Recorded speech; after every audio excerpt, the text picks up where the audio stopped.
Pendant la Seconde Guerre mondiale, il y a eu des combats vraiment épiques, mais l'un d'entre eux attire beaucoup l'attention des hispaniques. Dans celui-ci, plusieurs régiments espagnols qui servaient l'Axe ont affronté les troupes de choc soviétiques, avec un désavantage de 10 contre 1. 43 000 hommes, soutenus par des chars et de l'artillerie, ont affronté nos protagonistes d'aujourd'hui, qui n'étaient que 4 900 hommes. Et malgré tout, ils ont fini par obtenir la victoire, même sans avoir de véhicules blindés, ni beaucoup de pièces d'artillerie. Qui étaient ces hommes? Et comment ont-ils vaincu une gigantesque armée soviétique, malgré un écrasant désavantage? Dans cette vidéo, nous approfondirons cette bataille épique. Alors installez-vous confortablement. Je m'appelle Kevin Aguilar, et ceci est le Guns Club.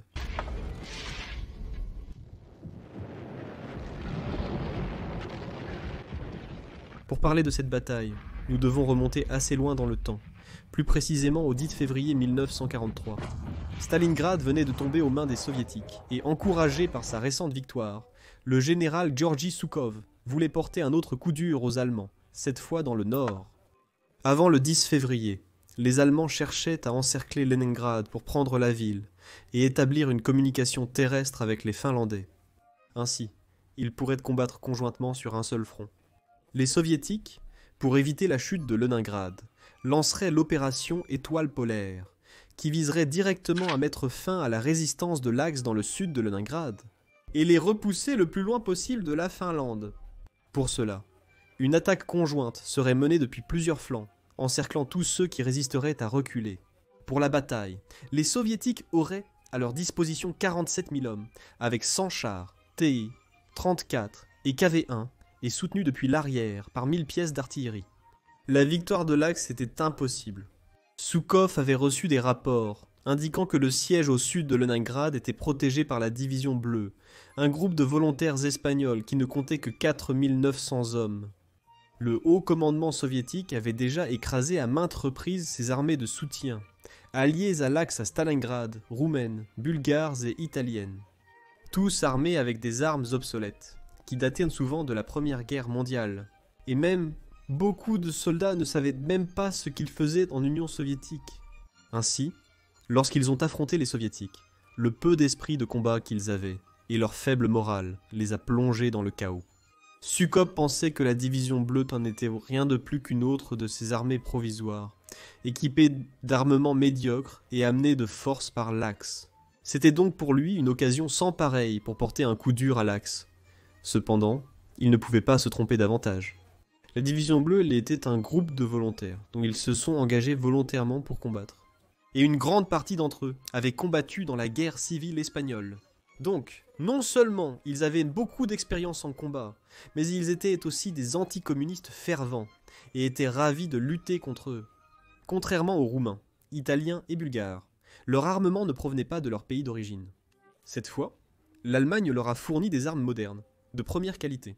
C'est pourquoi Soukhov a complètement sous-estimé la Division Bleue, qui était même plus capable que les troupes allemandes elles-mêmes, ayant souvent beaucoup plus d'expérience au combat. Le principal théâtre de bataille serait la ville de Krasnivor, la seule ville qui reliait Leningrad par voies ferrées et routes. Donc, s'il capturait Krasnivor, cela permettrait un lien direct pour acheminer des fournitures de Moscou à Leningrad. Donc prendre principalement Krasnivor serait clé. De plus, en prenant Krasnivor, il pourrait encercler la 4e division des SS, qui faisait pression par le nord-ouest, et qui, selon eux, étaient des troupes plus compétentes. Pour cela, les divisions 45 et 63 de garde, et les 122 brigades blindées avanceraient depuis le nord-ouest vers la ville, en direction du nord de la ville. Alors que la 43e division de fusiliers ferait la même chose de l'autre côté des voies ferrées. Et enfin, la 72e division avancerait en aval pour faire pression sur la division bleue et les encercler sur leurs flancs. La division bleue, composée des 269, 263 et 262 régiments, a déployé plusieurs bataillons d'est en ouest. Toutes leurs forces attendaient l'offensive soviétique inévitable. Les jours précédant le 10 février, ils ont creusé des tranchées et des emplacements défensifs pour se défendre plus efficacement. Ils ont même célébré une messe pour que tous puissent aller au ciel s'ils tombaient au combat.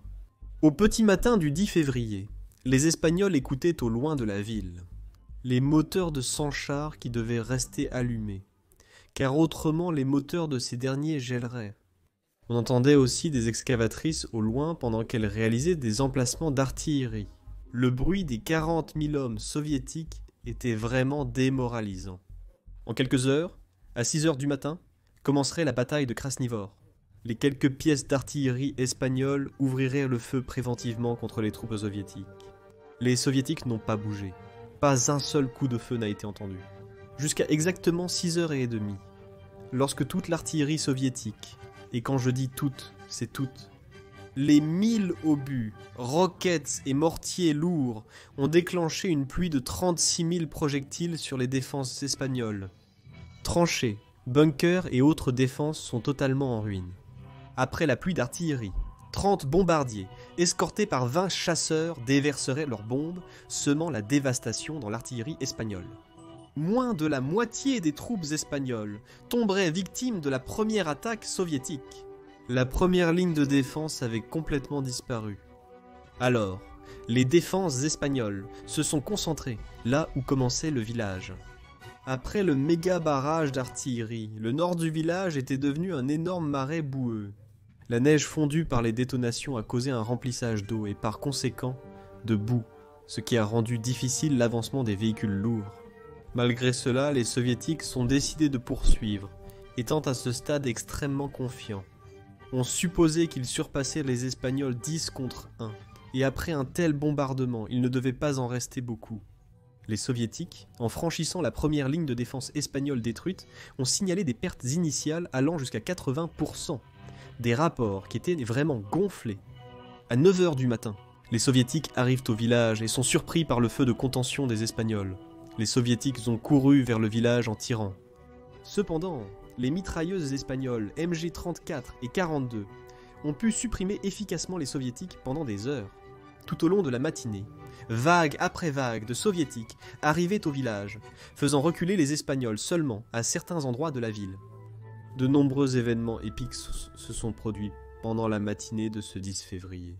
Par exemple, comme à la Cresta, un bunker espagnol qui avait survécu à l'artillerie et où résidait la 8e compagnie du 262e régiment d'infanterie, commandé par le capitaine Arros Arena.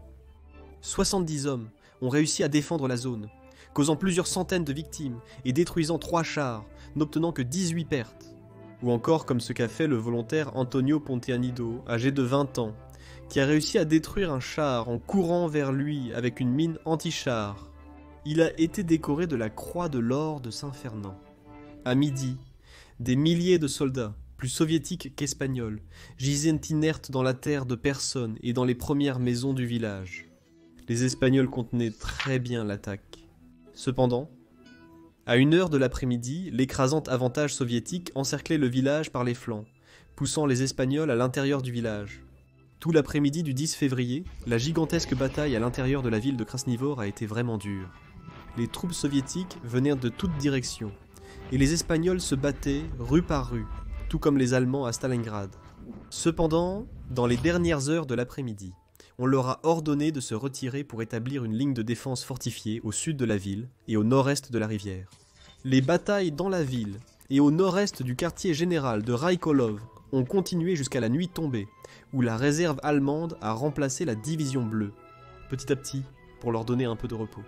Dans la nuit, les renforts des régiments estoniens allemands et de la Légion flamande sont arrivés pendant que la Luftwaffe attaquait le front avec des Stuka.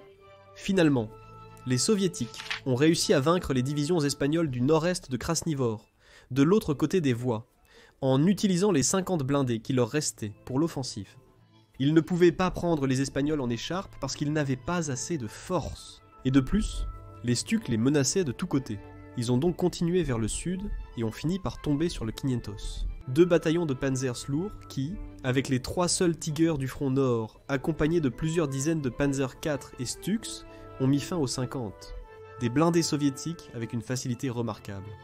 Le 11 février au matin, la pression soviétique a duré 2 jours supplémentaires, mais la situation était désespérée. L'opération Étoile du Nord avait été un échec retentissant. Les hommes de la division bleue ont perdu Krasnivor, mais ont créé un front stable, ayant, comme nous l'avons mentionné auparavant, un désavantage de 10 à 1. C'est vraiment impressionnant. Les soviétiques ont perdu 11 000 hommes, et les 100 chars de l'opération ont tous été détruits.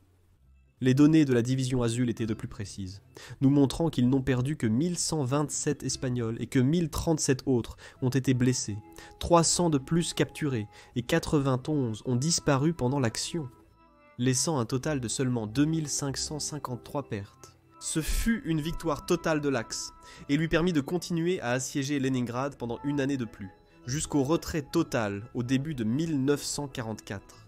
Sans aucun doute, c'est l'une des batailles les plus intéressantes de tout le conflit. Si cette histoire vous a intéressé, vous aimerez sûrement celle du soldat allemand qui a servi l'Allemagne et le Mossad israélien.